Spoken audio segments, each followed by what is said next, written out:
Twitter ব্যবহারকারী এমন অনেকেই আছেন টুইটারে থাকা অটো ভিডিও প্লে ফিচারটি পছন্দ করেন না। তারা চান অটো ভিডিও প্লে ফিচারটি বন্ধ করতে। তাই আজকের ভিডিওতে আমি দেখাবো খুব সহজেই কিভাবে টুইটারের অটো ভিডিও প্লে ফিচারটি বন্ধ করবেন। তো কথা না বাড়িয়ে চলুন শুরু করা যাক। এরকম ইন্টারেস্টিং ও তথ্যবহুল ভিডিও পেতে এখনও যারা চ্যানেলটি সাবস্ক্রাইব বা ফেসবুকে ফলো করেননি তারা চাইলে এক্ষুনি সাবস্ক্রাইব বা ফলো করে রাখতে পারেন। তো টুইটারের অটো ভিডিও প্লে অপশনটি বন্ধ করতে প্রথমে আমরা টুইটারে থাকা আইকনটিতে ট্যাপ করব। এরপর আমরা একদম নিচেই দেখতে পাবো সেটিং অ্যান্ড সাপোর্ট। এখানে ক্লিক করলে আমরা দেখতে পাবো সেটিং অ্যান্ড প্রাইভেসি। এই অপশনটিতে চলে যাব।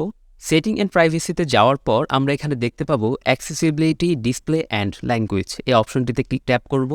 এখানে আসার পর আমরা একদম উপরেই দেখতে পাবো অ্যাক্সেসিবিলিটি। এই অপশনটিতে ট্যাপ করব। অ্যাক্সেসিবিলিটি অপশনে আসলে আমরা দেখতে পাবো ভিডিও অটোপ্লে। এই অপশনটিতে ট্যাপ করলে আমরা এখানে তিনটি অপশন দেখতে পাবো। প্রথমটি হচ্ছে mobile data and wifi. Mobile data and wifi এই অপশনটি চালু করা থাকলে আপনার কিন্তু টুইটারে অটো ভিডিও প্লে অলওয়েজ চলতে থাকবে। আর নিচে যে অপশনটি দেখতে পাচ্ছি এটা হচ্ছে ওয়াইফাই অনলি। ওয়াইফাই অনলি যদি সিলেক্ট করা থাকে সেক্ষেত্রে শুধুমাত্র যখন ওয়াইফাই কানেক্ট থাকবে ঠিক ওই সময়টাতেই আমাদের টুইটারে অটো ভিডিও প্লে হবে।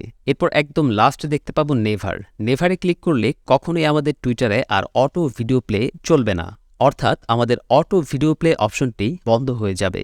তো এখন যদি আমরা টুইটারের হোম পেজে গিয়ে দেখি তাহলে কিন্তু দেখব এখন কোনো ভিডিওই কিন্তু অটো প্লে হচ্ছে না। তো এভাবেই খুব সহজেই আপনার টুইটারের অটো ভিডিও প্লে ফিচারটি বন্ধ করতে পারবেন। তো এই ছিল আজকের ভিডিওটি যদি ভালো লেগে থাকে তাহলে অবশ্যই ভিডিওতে একটি লাইক দেবেন, শেয়ার করবেন এবং চ্যানেলটি সাবস্ক্রাইব করে পাশে থাকা বেল আইকনটিতে ক্লিক করে রাখবেন। পরবর্তী ভিডিও দেখার আমন্ত্রণ জানিয়ে আজকে এখানেই শেষ করছি। সবাই ভালো থাকুন, সুস্থ থাকুন, নিরাপদে থাকুন। আসসালামু আলাইকুম।